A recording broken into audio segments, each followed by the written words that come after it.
everyone, welcome back to my channel and welcome back to Planet Coaster 2. So today we are working on Merlin's Revenge once again. If you don't know what this project is, I recommend going to watch part 1. Essentially, I am recreating an old roller coaster I made back in Roller Coaster Tycoon 3, a very old ancient video that I made. We are bringing it up to recent times in Planet Coaster 2. Yeah, so today I think we're going to work on the castle and get some site work done, so let's go. Alright, so starting out with the skeleton of what we worked on last time. Obviously we had completed the layout, and I think we're set up pretty good here, so what I wanted to do first was I kind of just wanted to get the pathway sort of set out and the layout completed, so it's kind of what I meant by site work in the intro. So setting up the line, I kind of wanted to create sort of an indoor section.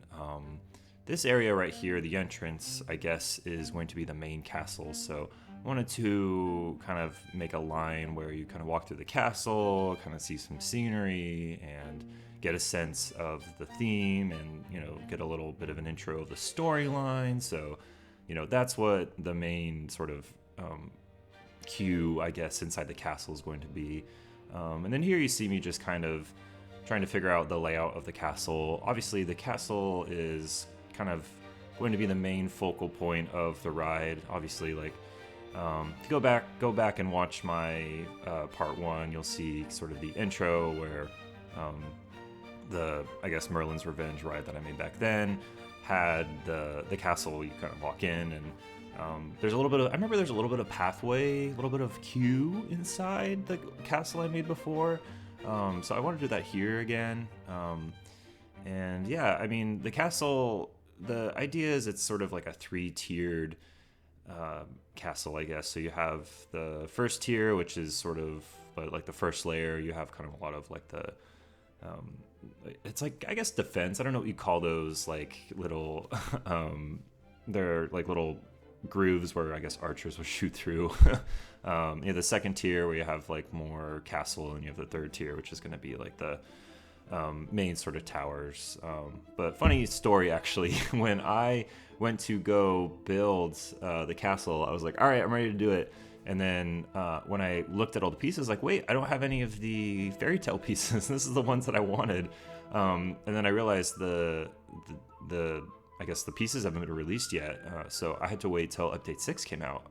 So thankfully Update 6 just came out, so I was like, no better perfect time to start the castle than now. So had to wait a little bit, but in the meantime, I spent some time just kind of doing some layout, so that's where you kind of see where I'm putting all the pathways. There's going to be a lot of work with the pathways in terms of like adding shops and scenery and like a lot of interesting like theming, I guess, in this area. I want to make it very like medieval sort of theme, I guess. So that's going to be coming up in later parts. I think the next part we are going to focus a lot on that.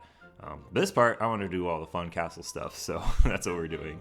Decided to create a little bit of a moat too.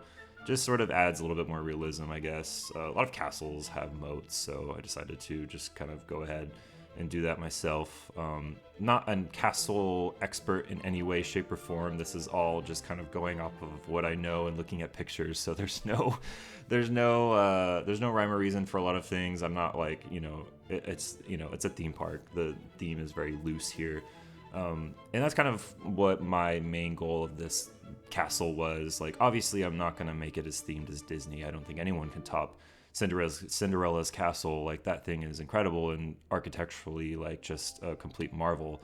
So when that's not the goal. The goal here is to kind of make this very generic castle, but have a little bit of theme and a little bit of excitement where it's a little bit different in terms of like what it offers, So like, obviously my ride is going to have a lot of thrill, and it's not anywhere near like what Disney would provide.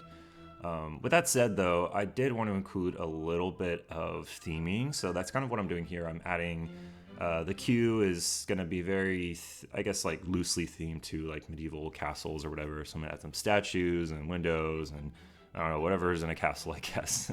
But one of the main things that I wanted to provide in the queue was sort of a intro to the ride. So like an intro to the story. So this little guy I'm putting up here, he's Merlin, I guess. I just used one of the Greek pieces or one of the like Greek or ancient theme pieces to make like a Merlin statue or whatever. So he's gonna kind of stand up on that balcony and he's gonna be like, "Oh, welcome to my castle." I don't know what he's gonna say. Some spiel, and he's gonna shoot like magic. So I'm gonna like have a firework on a loop display or something and have him shooting like fireworks out and be like, "Oh, I'm casting spells" or whatever. So just to add sort of like a little bit of something interesting for the guests to view while they're waiting in line. If you've ever been on Forbidden Journey in in Universal, like the Harry Potter ride or whatever, there's a portion of the queue where you're walking through and you kind of see you're in Dumbledore's office and he's kind of up on a balcony and he's giving a spiel about like, "Oh, welcome to the castle." I don't know what he says. He says something, but that whole scene I thought was like really cool. So that's what I wanted to kind of incorporate here. So yeah, and now it seems like we're kind of moving on to more of the castle. And this was my favorite part of the builds. I was like, this castle is going to be grand. It's going to be exciting. Obviously, like I said, it's not going to be anywhere near what Cinderella's castle is, but very heavily themed or very heavily inspired off of Cinderella's castle, I would say.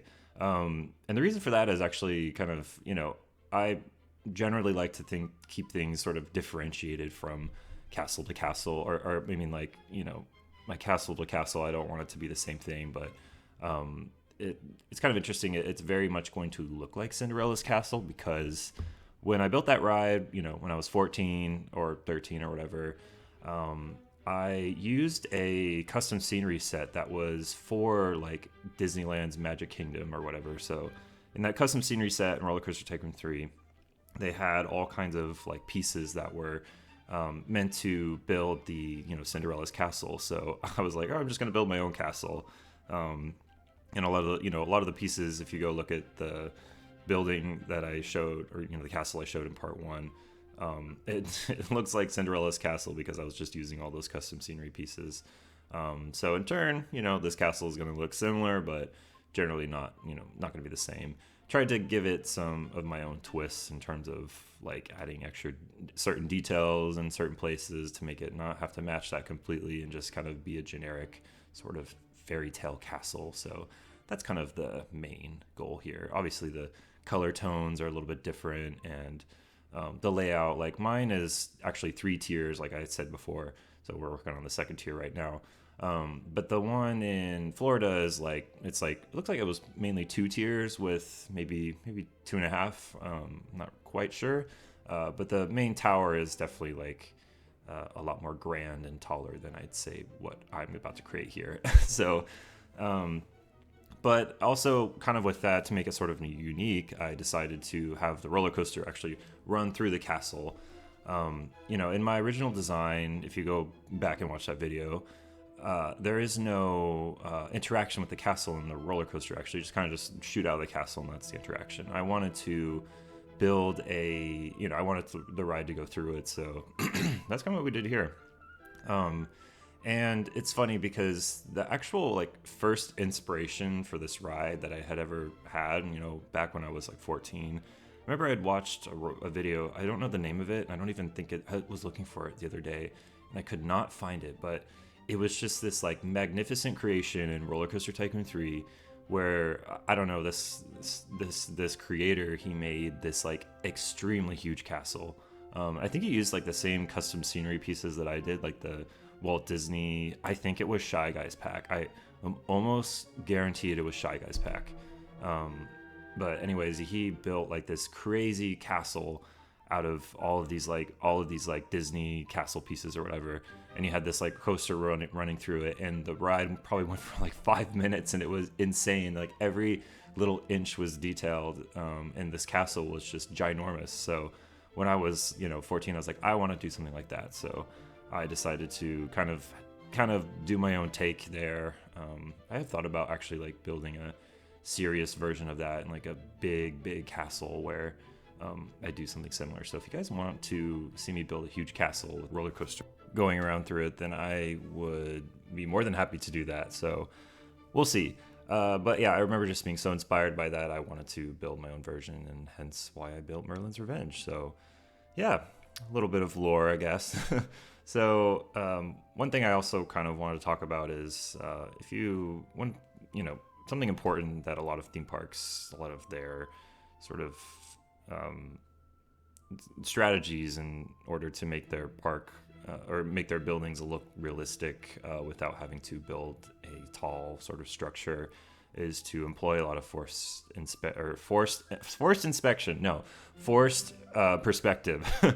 So what that means is you kind of build your lower levels a lot taller, and as you kind of go up, or I guess like your lower portions are obviously going to be proportional to, I guess, like guests or humans. But as you go taller, you make the proportions a lot smaller, and you kind of squinch them down so that when you look up, it looks taller than it actually is. But in reality, the architectural elements that are tall or higher up are actually just kind of smaller. So with that, I kind of wanted to do that here. So that's why you see on my castle, the towers that are right up front near the guests at the entrance are a little bit bigger. But as you go up, some of the spires are a little bit smaller. I did make sure to do that on the tall sort of towers. So like a lot of those pieces are I try to make them a little bit smaller. The windows a little bit smaller. The tower like diameter a little bit smaller. So if you look at Cinderella's castle, the reason I did that was because I think there was like a height limit they had to meet, and if they had gone above that, then they had to build like a blinking light on top, and nobody wants a blinking light on top of a building. So what they ended up doing is just making it smaller and using force perspective to meet that height clearance, so they don't lose the illusion of having a blinking light on top of a medieval castle. So anyways, now that we're kind of done with the exterior, I would say. There might be some times later on in the series where I add some more stuff to the castle, but I doubt it. I think I'm pretty much moved on, and I decided to include some clips of the lobby sort of queue area where I've sort of come up with my theme idea. There's Merlin over there. So the lobby is, or I guess lobby or entrance. This is just like loosely themed. I wanted to make it more than what a generic theme park would do. I wanted to kind of add some sort of ambiance, some sort of like backstory. It's not going to be up to par with what Disney would do, but I would say like, maybe up to par with like Phantasialand in, I think it's like Germany or whatever, or even Europa Park, or some of the kind of European parks that definitely do a lot more theming. I kind of wanted to bring it up to that standard. Not Sperry Farm is another good example where you have like decently themed rides. I think having some theme is very important. Loosely themed, I guess. I don't have to get up to the standard of Disney. So that's kind of what I wanted to do here. So adding some lights and balconies and some statues and some swords and adding some music, and obviously Merlin up there where he's kind of a imaginary animatronic telling you about, oh, here's a ride, blah, blah, blah, like, welcome to my castle. I don't know. But anyways, I am starting to run towards the end of the time lapse. I hope you enjoyed this and enjoy some B-roll, and I'll see you guys in the next episode.